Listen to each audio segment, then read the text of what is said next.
Smello, fragrance lovers. Welcome back to another episode of Making Sense Make Sense, the podcast that's all about demystifying the world of fragrance without snobbery, gatekeeping, or any BS. I'm Thomas Dunkley, and once again, I am your host. But today, you can consider me your protest leader as we will explore how perfume can be a form of protest. That's right, my guest today is someone I know very well and someone who I've worked with previously for a number of years. She is a perfumer and also the co-founder of an independent British fragrance house. A woman of many talents, my guest can now add published author to her list of achievements.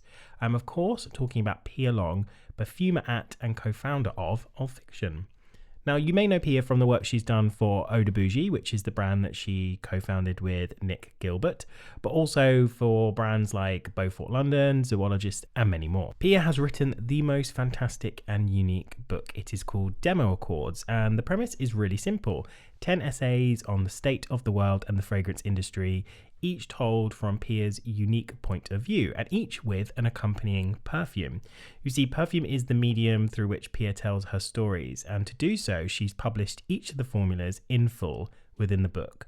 There's also a discovery kit with 9 of the fragrances available to try, which adds a real extra layer of richness to the experience. So in this episode, I talked to Pia all about her career, why protest is so important in this day and age, and how perfume can be a political statement. Let's get straight into the conversation just after a very quick word from our sponsors.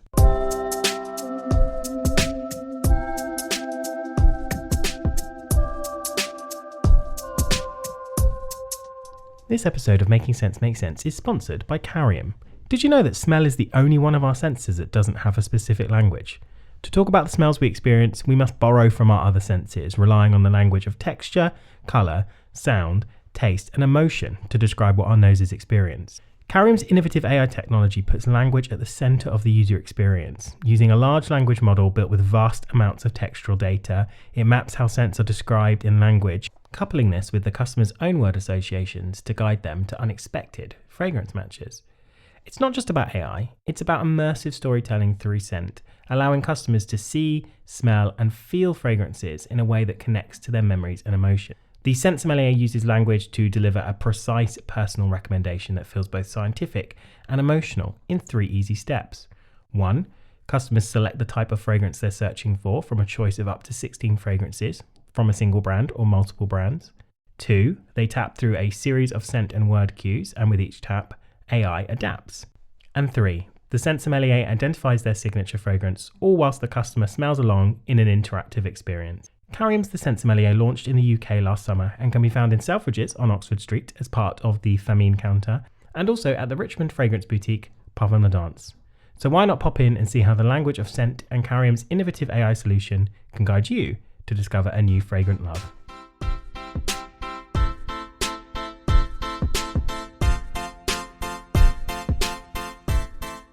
Pia, how are you? I'm okay, thank you. Good, I'm glad. It's such a pleasure to have you here on Making Sense Make Sense, making your Making Sense Make Sense debut. I know. I've been waiting to have something worthy to talk about to come on your podcast. Well, you absolutely do have something worthy to talk about, and I'm really excited to talk to you about Demo Accords and also have a bit of a chapter reading and also a sniff along. But until then, I feel like we have to start by kind of going back a little bit to a little bit of the beginning, because I've worked with you for a very long time. I've known you for a very long time.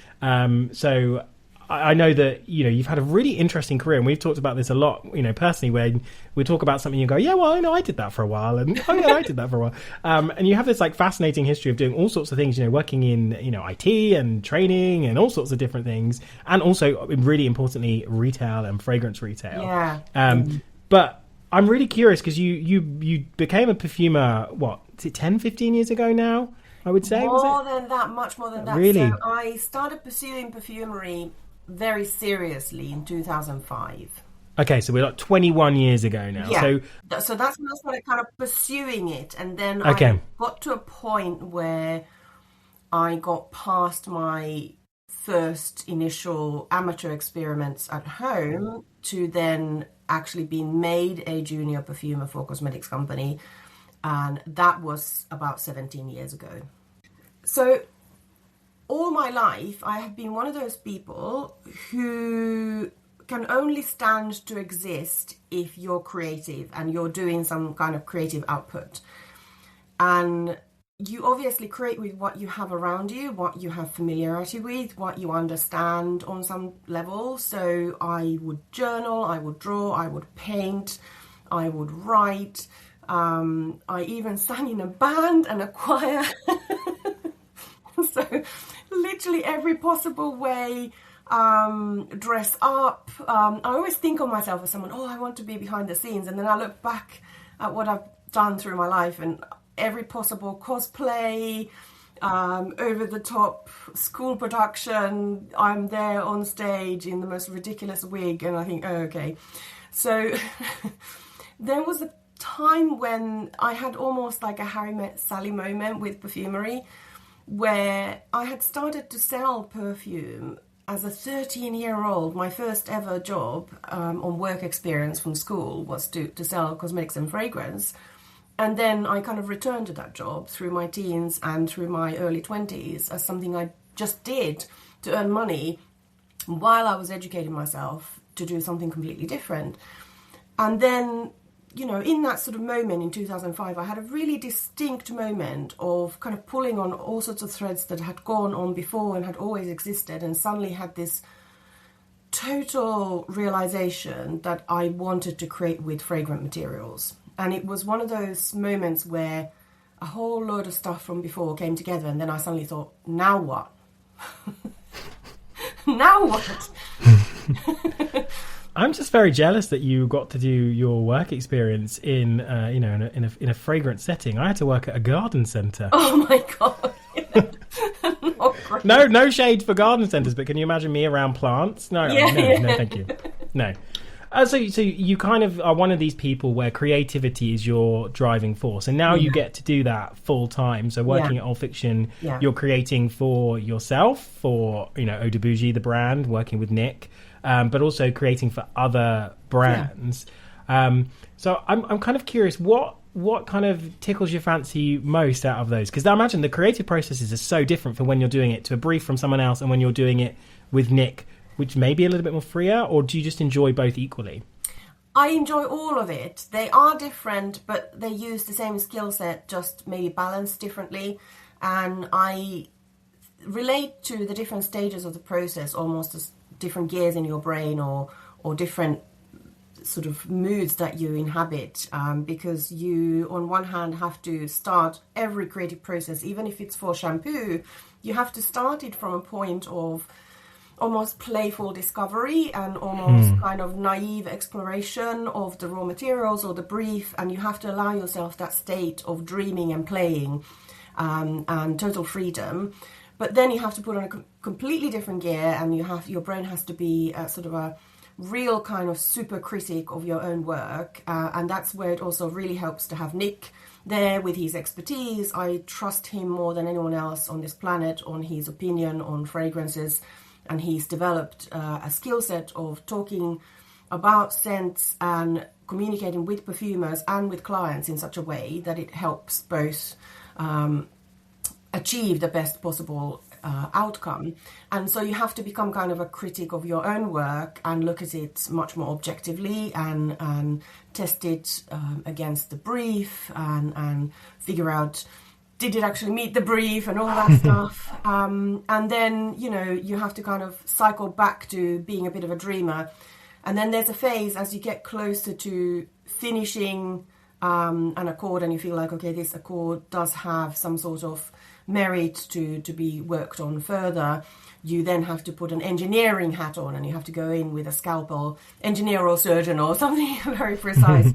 And you have to look at it from a point of view of safety, regulation, compatibility with the base product, if it does happen to be for shampoo. But obviously, eau de toilette is a bit easier because it's in ethanol and water. But you have to kind of cycle through these different phases. And I enjoy every one of them. They're all very different. You almost feel like you get into character. The best way I can describe it, I don't feel like the same person when I'm just sniffing away and thinking and dreaming and imagining olfactive shapes in my head versus the person who's looking at the tiniest parts per billion constituent on my software, figuring out like, is that correct? So I feel like it's a very different almost character that you embody. But I enjoy all of them. It feels like you're kind of Jessica Fletcher or you feel like you're sort of part forensic scientist, part art critic, part artist. I don't know. It's great. Yeah. I love it. A real mixture of things. And I remember one thing that really stuck out for me when I worked with you and Nick at Olfiction.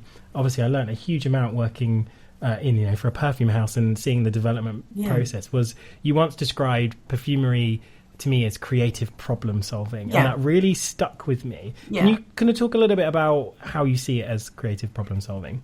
Well, that's maybe the bit that for me makes it the most engaging thing, and that's also the bit that for me makes it this kind of forever obsession and love and passion, because while no one art form or form of creativity ever was quite enough on its own, it always felt like, but I want to do something else as well. This kind of has so many facets to it that actually you'll never learn all of it ever.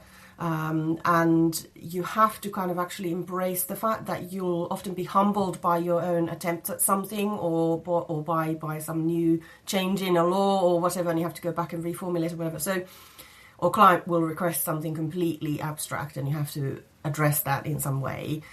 And creative problem solving, meaning that even when you're in that very creative space and you're wanting to create something beautiful and you're just thinking about the aesthetics of it and the beauty of it, even that in a way it's an answer to a problem that someone said to you. So someone could come to you and say, I would like you to create the smell of the perfect ripe fig.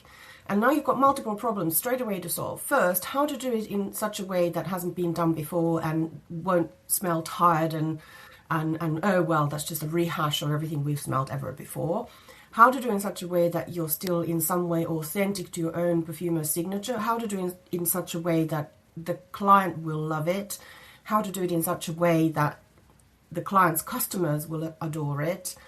And then all the other things besides, the budget, the regulations, everything, inclusion level in product, everything. So now you've actually got a set of problems, even from that simple question. Each one of those is kind of something for you to solve. And I actually find that incredibly goosebump level exciting and engaging, because straight away your brain starts whirring and you're solving it already. Just from that simple proposition. Never mind when someone comes to you with something incredibly abstract or really technical, or you have to go back over an old formula and go, so this ingredient has been banned and now you've got to basically create the same experience but without its key central wall that was holding it in place. What do you do? And so all of this actually I find engaging rather than frustrating. And I think that for me is maybe one of the biggest markers of working perfumers. I feel like every working perfumer I know feels this way, rather than sort of wants to kind of just have it done and then talk about it. I think every one of us actually is really engaged by the process itself. It's really fun. Yeah, and I think this is something that always shows whenever I've asked perfumers around, regulation changes and things like that, how they feel about it. They always surprise me with their answer. I remember asking Mathilde Laurent from Cartier about it, and she went, I love it because it's another problem to solve. Because they're all just creative nerds who are like, yes, it means exactly. I can go back and look at my formula and do something interesting with it. And I think this is what separates perfumery from making smells, right? I think any of us could sit down with some materials and probably make a nice-ish smell from it and have a play. But that is very different from perfumery of creating something specific to a brief with all of those parameters around it. With intent. And it's actually one of the things that has really kind of crystallized for me over the years is kind of even comparing how I approached it in the very beginning when, everyone's a beginner at some point, and then how I approach things now. I think one of the biggest differences is that once you've done perfumery at this level for long enough, and I mean at this level not in sort of judgment of quality, but judgment of volume, because the amount of formulas I've done over the last 17 years is huge. I mean, we're talking hundreds and hundreds. So once you've kind of done that much of the problem solving, your brain develops this kind of mind's nose in a way, and you actually tend to approach, especially new creations, you approach them with clear intent, very clear intent. You almost, and sometimes literally, smell the smell in your head that you're trying to get at. So it's almost like imagine having 2 layers in a Photoshop image, and you're trying to get them to snap in place. You have that image in your head of the olfactive object you're trying to aim at, and then the closer you get, the better. And you can often imagine these formulas and the ratios between ingredients away from the desk, away from pipetting entirely, and have other people help you get there. And then you sort of smell, evaluate, judge, repeat until you get that image snaps in place and you've got it. Then there are other ways to approach it as well, especially with reformulation or something very technical, where actually the laws or the actual chemistry and behavior of the materials themselves, let's say the base product is really problematic, they kind of almost direct everything, and the smell is sort of the after effect, the kind of the outcome of that technical work. But both are really exciting and really interesting ways of working. And yeah, I mean, I could curate a set of raw materials, give someone Hedione iso super, some ionones, some musk, a couple of nice essential oils, bergamot, something really easy, and say, go blend these. And then you've blended something and you've pipetted something, and it might actually be pleasant. And that's totally great. I mean, there's no reason why people can't do that, as long as everything's safe for the skin and whatever. But I think there's this sort of maybe misunderstanding between pipetting and scent making versus then the kind of work that perfumers do in a kind of more professional setting. And can one learn it without going to a SIPCA and sort of Givaudan perfumery school? Yes, you can. Is it easy? No, it's not. But I think those two thoughts need to exist at the same time. It's absolutely doable.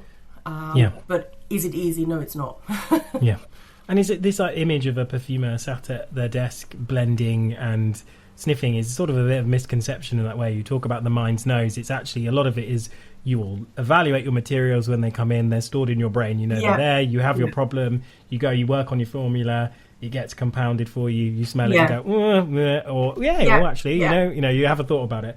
And I think I want to pick up on this idea of intention, because you talked about it, intent being really important. And I want to talk about Demo in Chords, this beautiful book that you've written, because it is such an intentional project. And a perfume book, unlike any other, and I think you say in one of the first parts is this is a perfumery book, not really about perfumery or something along those lines, because it's not. It's a very, very unique book, which is really a reflection on the state of the world, told through your art form, which is perfumery. And you're really clear, it's not a book about perfumery, it's a reaction to the world around you. Yes. So let's talk about that. Where did this idea come from? It was one of those creative ideas that kind of almost bubbled up from being influenced by the state of the world and seeing things, experiencing things for long enough that some part of me that's obviously more pure artist than industrial designer, some part of me just wanted to scream and put something into the world that was much more of an art project than anything else. And I expressed that frustration on the 3rd of June, 2025. I have the actual receipts of this conversation just for posterity, just in case anyone ever wants to check. I had a chat with Claire Presser of the Paperback Perfumes podcast fame. And we were chatting on Instagram, and I was expressing my frustration that, I really... If I were an artist, which, let's just pause that there, but if I were an artist, what would I be doing in the world right now? I'd be painting some kind of protest placards. I would be creating sculptures that depicted violence. I would be writing a novel that was hard-hitting and political. What would I be doing? And I've reached a point where I almost want to just create protest perfumes, like... Can I swear on this podcast? You can swear as much as you like. I like. want to create podcasts that basically say, fuck Elon Musk, fuck fascism, and, and address the misogyny, address ableism, address also issues in our trade, about fake greenwashing, chemophobia, Orientalism, have sort of a real kind of protest about the rise of reform in UK, all sorts of topics. And, I wish I could create protest perfumes. And then Claire, I will forever be grateful for her because she just dismantled my overthinking so beautifully. She just said, why can't you? Completely broke my brain. And she went and walked her dog. And she came back from the dog walk and I said, so I've written the overview of how it's going to be.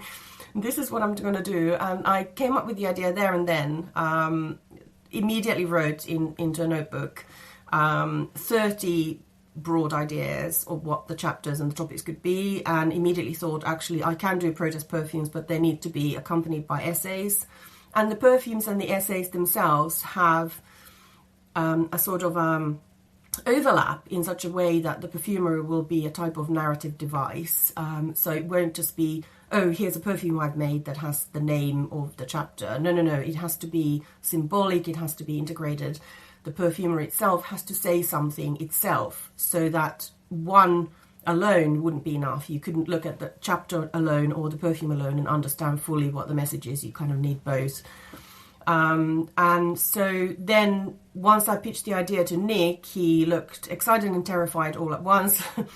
And then he added to the concept by suggesting that maybe he could write descriptions and notes lists as though this was a brand, even though it's not, to open up the concepts to people who can't read formulas, and also in some cases satirize the type of fragrance that it was going to be.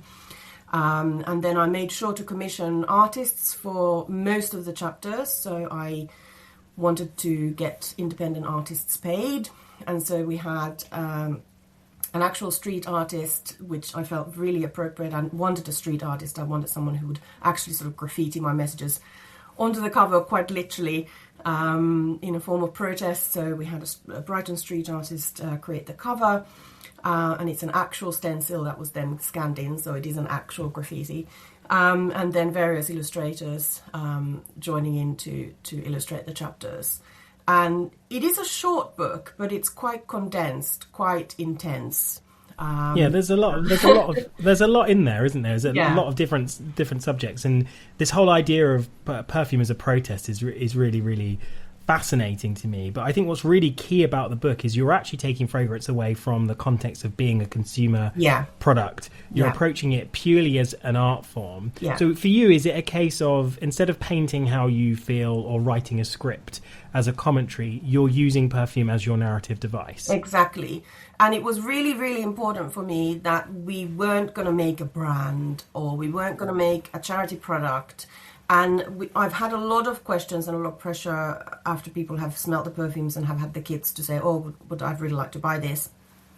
And it's really killing me to say no, because ultimately, obviously, we also need to pay our rent. But it really makes, for me, a much more interesting and important statement to, first of all, publish each formula in full. It has a kind of democratizing effect on the information, and I'm not sitting in an ivory tower saying, oh, haven't I been creative about this really difficult topic? I'm saying, here, have the formula, have a look at it, have a look at what I've done. And although the direct, overt aim of the book is not to be educational, obviously there is a secondary outcome from the work, that it is educational, because people can look at an actual formula versus its notes, lists and marketing copy, the bit that Nick wrote, or they can understand a bit more about how perfumers actually work, because effectively each chapter becomes kind of like the creative brief, and so you suddenly understand, oh, okay, perfumers may work in this way, this is how a perfumer has in sort of interpreted a brief.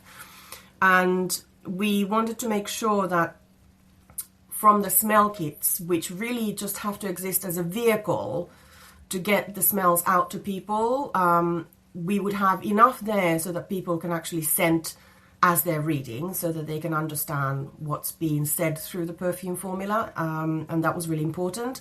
But we didn't want to make a commercial product out of it, and from the proceeds, from the profits of the scent kits, we're also donating. We've already donated a few £100 to a couple of charities, which are relevant to some of the topics in the book. So we wanted to kind of make sure that it's really fully staying in that domain of being a kind of multidisciplinary art project, rather than, oh, here's another brand.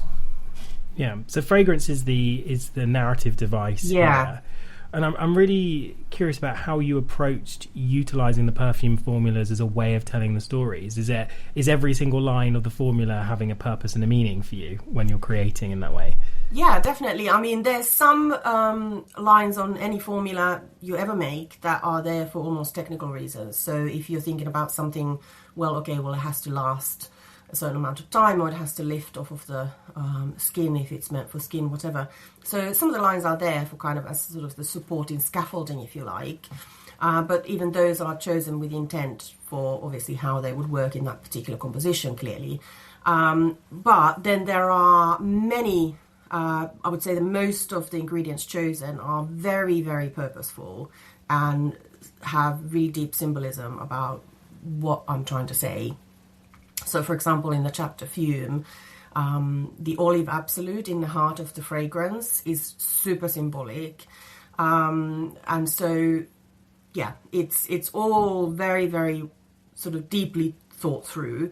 And actually, the way I narrowed down my 30 ideas to 10 was to go through each of them and think really just quick fire round of what would be the perfume for this. That was my way of figuring out which 10 chapters, because if I had an instant, I know exactly what to do, then that was going to go in the sort of the long list of potentials. Yeah. You clearly had a story for it in your mind. Yeah. And in a way, the sort of the chapters and the perfumes were co-written, and I think that does show, hopefully, in the text that there isn't an afterthought. They were co-created at the same time. And one thing that you've done that's really unusual with this book is you've published the 10 formulas with the chapters in full, which, as we know, perfumery is a secretive, mysterious industry most of the time. Perfumers simply don't do that. They don't give away their formulas in that way. Why? I suppose is my question. Why did you do that? Because I know it was really important for you to do that. So seriously, why? I felt that for a number of reasons. One is that for me to actually say I'm using perfumery as a narrative device, well, then show your work, prove it. So that's one. Two is that many of the topics in the book are really sensitive, really difficult, really divisive. Some are personal and some are not actually my stories to tell, but I'm actually trying to be an advocate.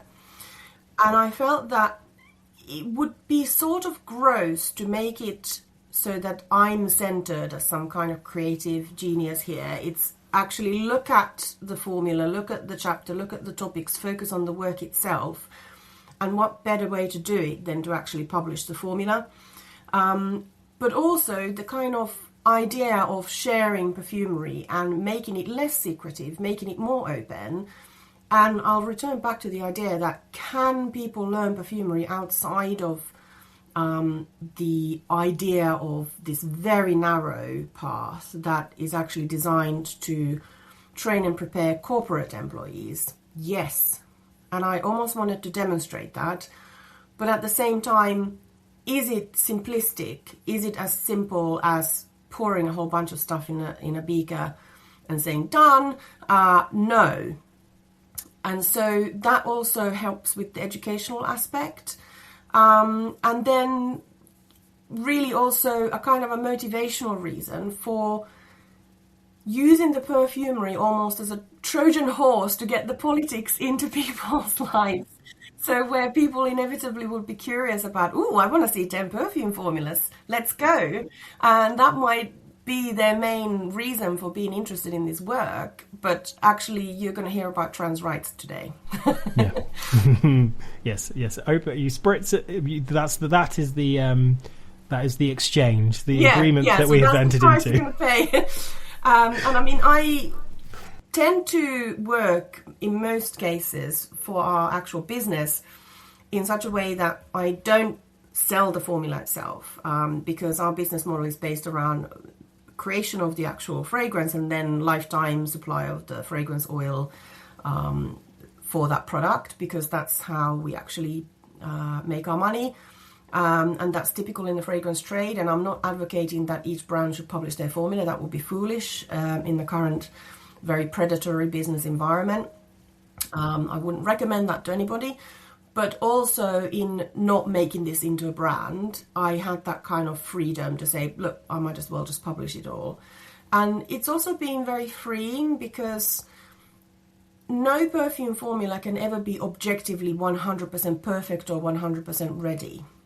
And no one perfumer can ever learn all of it, ever. It's not possible. There's layers to this profession, even from analytical chemistry, from developing raw materials, from being a technical perfumer, R&D perfumer, a creative perfumer for laundry care, creative perfumer for fine fragrance, for beauty care. There's so many paths that themselves take decades-long careers to master, and even those masters can't have mastered every possible aspect of that domain. Then it is a kind of a freeing exercise as well to sort of remove the monster of perfectionism and just to go, here, they're out there now. They're out there. So exactly. Judge them if you like. If you want to, they're there. So it's kind of liberating, and I felt that sort of degree of vulnerability and personal risk as a creative person was a really important part of the protest part of this work. That what is a political protest without risking something? What is a political protest without putting yourself on the line? And so there has to be an element of sacrifice to it, isn't it, for it to be meaningful? Right. Yeah. And so one of the things that frustrates me sometimes about very well-meaning projects that are, for example, fundraising for charity or talking about topics in kind of a commercial setting to say, hey, buy this ribbon and then this charity will get money, or buy this perfume and then this charity will get such and such percentage. While well-meaning, for this work, I wanted to talk about such a myriad range of topics, some of which weren't necessarily my stories to tell, very importantly, where I felt that I was trying to be a good ally. Then it would have felt really wrong to kind of center myself or put myself as the kind of brand owner of something. So I really wanted to kind of make the work itself the whole point, and use the work as a vehicle to talk about all these topics. And you talked about the vulnerability of it, and I think that's something that really strikes me about the book. There's a huge degree of vulnerability throughout the book, because you're talking about very personal subjects. You're talking about your health and other things that you've been through. But not only that, we have talked about this, but you're putting your formulas out there for the world to see and to be judged and criticised. Yeah. Did you have any fear around being so open and vulnerable, not just about the formulas, but just in general? Weirdly, no. It just felt very liberating. It felt really wonderful. Just to think, you know what, I don't have to have an NDA about something because it's my work, or I don't have to sort of keep something back until 2 years later it's launched, or I don't have to kind of worry about, am I saying the wrong thing because I might, upset this person or that person. And I thought, in a way, you just have to kind of accept that this work needed to be what it needed to be. And I let the motivations of the work itself kind of push me further into that direction. And were there moments when I sort of was concerned? Maybe. I mean, there was a moment where my husband said, are you sure you shouldn't be hiring a lawyer because of some of the things he's saying? So too late now. I just really wanted to kind of almost like buy the right to get into people's lives with these topics with the degree of vulnerability that I put into the book. So it's kind of like I'm saying, look, I'm willing to be even schooled on some of the opinions, because there are some that I'm sure people will find divisive, or anyone could have a conversation about and sort of point me like, oh, well, have you considered this aspect? And, oh, well, no, I hadn't actually. So I'd rather be schooled than silent. That's the other thing. I think one of the difficulties in today's environment is that social media and the way modern and social media are being manipulated by tech bros and by people who haven't got our best interests at heart puts it in these extreme silos where we can't discuss topics with much nuance these days. And this is not advocating for both sidism, quite the opposite actually. It's advocating for you to have some avenues where you can be vulnerable, you can be yourself, you can say stuff that might be stupid, but then have the safety of an environment where you can then have discourse that kind of educates both ways and covers topics in a sort of more nuanced and sensitive way. And I do feel like I'm personally craving environments in which you can have intelligent conversations with people without kind of immediately going into extreme positions where you can't then move from that. And I'm craving more realness from people. I'm really kind of anti sort of overly polished, over AI, over marketed content these days, because it's becoming more and more difficult to get a read on someone or get a understanding of where someone stands and are they a safe person or is it a brand that you should give your money to, and all these sort of things are kind of circling around in my head. So I think this kind of level of extreme openness in a way was very freeing, because it's kind of allowed me to make my positions very, very known. Yeah, absolutely. They are known. They are clear in the book. And I think it's a good thing. People want authenticity, I think, as you say. It's a reaction to the world around us. One thing I'm really curious about with the process of developing these fragrances in particular is Nick's role, because obviously Nick works as the evaluator at Olfiction. He's the creative director. So normally, if you're working on a normal project with a client, he's usually sat between the client and you as the perfumer, translating that brief and the composition between the two. But for this project, I suppose you gave Nick a bit of a difficult time because you were both the client and the perfumer. So how did you approach that? What was Nick's role? How did you treat that? So I suppose that traditional relationship in a traditional way. He had kind of two roles in a way. One was kind of sanity checker and reader in a way. So he was almost my sort of sample audience of one in many cases. And it wasn't so much that he could tell me, oh, change this fragrance because it's not to brief, because how would he know I've written the brief? But more that he would give me his impressions of it, which then helped me adjust, have I actually hit what I wanted to hit? And that's actually sort of a shift away from typical evaluation, because now he's more the end audience, but he's able to give me feedback that's very actionable and meaningful, that I can then go, okay, I haven't quite got where I want to with this, so therefore X. And then in a couple of cases where I was going to go around and fiddle about a bit more, he said, don't you dare touch that. So he did do kind of some degree of, I guess, evaluation, but not in a typical way. And then the second role was really that he decided to contribute, and I was really happy that he did, because it's added a whole new dimension to the book that's made it more readable and more accessible to a much broader audience.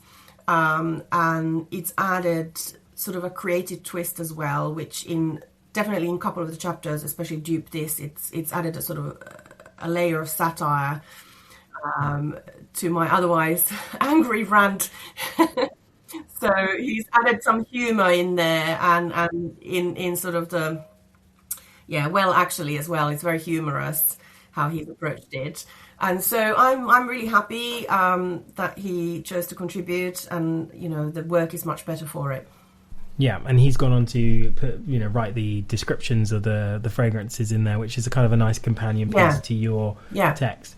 I think it's a really good opportunity now, I suppose, to go in and dive into the book a little bit. You're going to read to us a very quick chapter, which is called Male Gaze Repellent, a Green Chypre. So we're going to read that, and then we're going to smell it, talk about the fragrance, and then I will give us a little bit of a rundown of Nick's description. So I will just preface this with the thought that this could not be more timely, because we are in a world that's rigged by heinous paedophiles who are scared of actual adult women. And this is kind of the inspiration behind the chapter in a way. It's about the idea that maybe we shouldn't pander to that particular male gaze. So, male gaze repellent. What if all of us had human value, regardless of what we look like? What makes you think I owe you beauty? What makes you think I owe you youth? What a privilege it is to remain alive, given the number of times I very nearly didn't. You'd rather have me dead than existing in a fat, aging female body. What does it matter if I work harder than many of the lucky people for whom health, wealth, and approved appearance are easy? You laugh when I stumble. I do not exist for you. I have fought my way through Mordor already. I do not need to see your one-eyed tower. Unnatural hair colours are so repulsive to men. Tell that to all the ones I've left behind.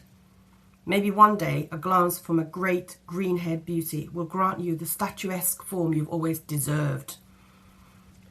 What if women don't always want male attention? Some of us are lesbians. Some of us already have the exact male attention we ordered, and it's from a loved one who isn't an entitled oaf. All of us are tired. Even when we're slutty and post thirst traps, even when our cosplay is revealing, even when we dress in our summer clothes that show off our shape, you still don't get to dictate that we should appeal to you specifically, personally. Consent should not be a foreign concept. Don't pretend that it's making your sex life impossible. There'll be someone whose gaze we can't wait to attract. Today, they'll be drawn in by a classic green bitch sheep. Lovely. And the fragrance is exactly that, a classic green bitch of a sheeper. I just find this such a beautiful fragrance. Talk us a bit through what we're smelling, because for me, it's in that space of badass shoulder pads, sharp glared, number 19, axe wielding. Fragrances. So this is actually one of the most classic formulas in the book, that's riffing off of a lot of the really classic early kind of heyday of French perfumery, when certain foundational and significant fragrance families were created in the first place. And so this is an unapologetically green fragrance. And my inspiration for this chapter, and you'll see if you get the book, the illustration kind of goes with this, is what if we had a modern badass Medusa? What would she smell like? And of course, Medusa herself was a great beauty, but then made quite literally bitingly green by being cursed for her beauty and for being assaulted. And so I built the classic structure, which today by a lot of people is quote-unquote old lady perfume. And I wanted to kind of interrogate the idea of why is this style of fragrance thought of as old lady, and simultaneously why is it so revered by so many people. You never get as many people who love classics and love vintage fragrances sort of reminiscing with stars in their eyes about any other fragrance category other than the oak moss-based green sheep. And I wanted to kind of almost show that, one, it's possible to do one that's IFRA compliant. Two, the reason is that this type of fragrance doesn't sell to the modern consumer. And I wanted to kind of sort of prod on that idea of why would that be? And is there such a thing as still having that kind of generational association with a certain kind of woman who wears this? And will we ever get away from that? And so there's a very particular set of reasons why I chose this type of fragrance. And it relies on that very classic, huge dose of beautiful quality bergamot. It's got real oak moss in it. It has actual rose de may, which is incredible. And then it relies on galbanum as well. And there's a lot of iris in there too, obviously. And I think there's this lovely idea in here of acidity, almost pulling out from the chapter the idea of I don't exist for you, I don't exist to be palatable or pleasant for you. I can still be sharp and beautiful, but I can also, own that it doesn't have to be on your terms, it's on my terms. And that's what really comes through. And it is about the idea that actually, if you want to really sort of dig deeper into the motivations for why this perfume and why this formula, it's also about the idea that the whole idea of panty droppers, the whole idea that you can wear perfume that is a sort of universal compliment getter, is wrong way around. You should choose a perfume that makes yourself feel like the most beautiful badass bitch. This is, by the way, a gender-free way to describe how you should feel when you wear your favorite fragrance. And so you feel confident, you feel sexy, you feel empowered, you feel happy, or you feel that you're wearing the vibe that is kind of matching with your vibe that day. So be it an office-friendly skin musk, be it this kind of green bitter scent, it should be something that satisfies you first, because that will then actually give you the demeanor that will be attractive to others. And so you're not serving other people's kind of people-pleasing needs. You're not sort of serving the patriarchy. You're not serving someone else's politics or their gaze or their assessment of you. You're wearing the perfume for yourself. And Nick's description just perfectly nails it, I think.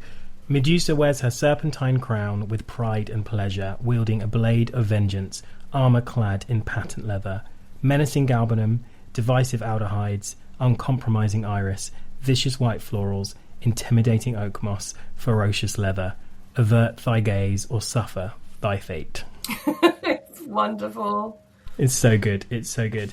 I could spend all day going through all the different fragrances and things in the book and the chapters, but I actually don't want to give it all away. I think we need to encourage people to go out and get a copy of the book, yes. Which I will give all the details towards at the end. But there is one that I did want to talk about because it's an interesting idea, is that there is a scent kit available that you can purchase alongside the book to smell the fragrances, but that doesn't have all of the fragrances in there because there's one not in there. And that's because you've created in one of your chapters, which I think is called Dupe This, is an undupable fragrance. So very quickly, tell me about, and I say very quickly only because you and I could spend 3 hours talking about dupes. So I'm just saying, where did this idea to come from to combat dupes? And how have you made an undupable perfume and why can't people smell it? The undupable perfume is undupable with the caveat that for sure, you could make a copy of it. I have published the full formula after all. If you get hold of the 2 oud qualities that I've used there at 50% together. But then at that point, it's not a dupe. You've just copied my formula. And the dupe culture is ridiculous to me because you're trying to penalize corporate greed of ambitious pricing and bullshit stories about the value of the perfume against its ridiculous price tag with another type of corporate greed, which is even worse because now you've got people who've not even created an interesting brand to begin with, who've not paid perfumers, art workers, branding agents, any internal staff to do any of the stuff that makes brands desirable and valuable in the first place, where the brand story, the perfumery, the mastery of actually creating a desirable product in the first place, you didn't have to do any of that. You set up a company. These are not set up by working class, suffering artists. You're a rich person who wanted to exploit others. And so an exploitative corporate entity who not only prices their products absurdly, because of course the dupes aren't sold at cost, they're still making a profit, there's still margin there, they steal all the work to begin with. And it's kind of mind-blowing to me that people are thinking of them as some sort of class heroes, making perfumery more accessible. I'm sorry, but there's things that exist at every price point that are beautiful out there, often done by the same perfumers. And so really the dupe this chapter was kind of pointing out the absurdity of this proposition that dupe companies in some way make perfumery accessible and are in some way ethical, when actually they're even more exploitative than the companies that have led to people thinking, wow, this perfume's a bit overpriced to begin with. And so the idea is that if you put in enough absurdly expensive ingredients to begin with, then it will be very difficult to get the same exact odor profile or even anywhere close to it by cheapening the formula. There are formulas out there that, you smell the perfume and you spray it with your, spray it on yourself and you think, it's pleasant, but maybe it ought to have been a shower gel fragrance. And then, the price tag might be a couple £100 and you think, I don't know, is this worth the money? I don't know, maybe not. And, I have seen in the last sort of 30 years, I've been in business long enough to kind of see this kind of push from these very operatic pillar fragrances to increasingly modern fragrances that aren't necessarily de facto bad because they're modern, but then more and more of this kind of quite sort of commercial juice that seems to be stretching the limits to what you can call a perfume versus a product fragrance, right? And so you can understand kind of where the sort of frustration can sometimes come from with consumers, but the problem is that once those become the desirable fragrances that everybody wants, and once that becomes the brand halo everybody wants to live under, it's actually very easy for a predatory business to copy those formulas to some extent because the formulas were cheap to begin with. So if you've got a formula that maybe cost £70 a kilo, that's okay. Well, that's not actually so hard to kind of just take out some of the more pricey materials or adjust the levels of them to a point where now you've maybe half that cost, and then, you can still make margin on your dupe product. If you've got a formula that costs tens of thousands a kilo, becomes much less easy, if not impossible. So the idea of the dupe this fragrance was to go on, have a go, because you would not be able to get anywhere near the same olfactive profile from any kind of synthetic version or cheapened oud base. Yeah, and it's kind of, I like that when you've been doing events, you've been taking the fragrance along with you for people to smell. I think it just adds this added layer because you've given away so much in the book. Yeah. It's nice to have that one little thing that's held back a little bit. You may be able to smell this, may not be able to. Pia, I think it's such a wonderful book, and I've really enjoyed talking about it with you. I enjoyed reading it. I've read it several times, and I've enjoyed smelling the fragrances, and I hope people will go and discover it themselves. Before I let you go, I want to ask, because I know that you've been in business with Nick for 10 years now at Olfiction. I just want to know, before you go, what's next for you at Olfiction, and what have you got planned that you can share? Lots. So, yes, our business is turning 10 in May, which is crazy. And of course, you were there at the very beginning. You were working with us there and setting up. We've still got pictures of you helping us set up our current lab, putting the shelves up. It's really lovely. And we're doing some creative projects that are really cool that I can't really talk about. And then I can sort of hint at some of the things that are nearly ready. So in our pop-up shop in March, from the 17th of March, we will have some new perfumes that I don't want to sort of completely drop everything about it here, but there are some new perfumes coming out in a new format, under new guise, and I can't wait to share those. And they're very personal to me, but in a different way. And I'm really excited about that. And then, we're doing various events through the year, and obviously going to be in Barnes Fragrance Fair. Can't wait for that.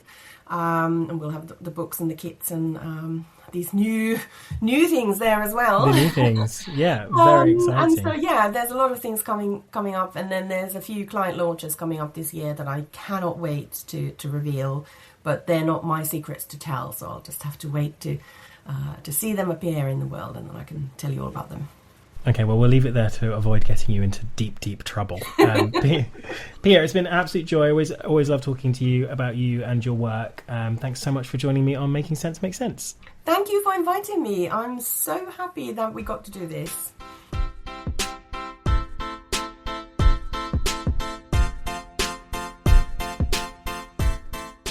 There's nobody quite like Pia. I always enjoy her unique perspectives, and I think what she's done with Demo Accords is not only fascinating, but also incredibly important. I encourage you all to get a copy of the book and give it a read. You may not agree with everything that's in there, but in a world where discourse has become so difficult, I think it may be a thought-provoking text to engage with. And of course, each of the fragrances are really beautiful in their own way. You can find out more about Demo Accords and purchase copies of the book and sample kit at olfiction.com. You can also follow Pia on Instagram at perfumer.pia. I'll put all of those details in the show notes for you. That's it for this week. I'll be back next week with another exciting new episode where we will be heading all the way up to Scotland to talk about 3 beautiful fragrances and more. Do tune in for that. A massive thank you to Carium, our sponsor for this episode. I am all about making fragrance and fragrance discovery more accessible, as you know, and Carium's innovative AI solution, the Scent Sommelier, offers an entirely new way to explore fragrance by translating scent into language. You can find out more at carium.com. As usual, I will hand over to our guests to tell us the fragrance they have an emotional connection with. After all, fragrance is an emotional art form. If you want to follow me on Instagram, you can at Making Sense Make Sense. But for now, it's over to Pia, and I'll see you next week.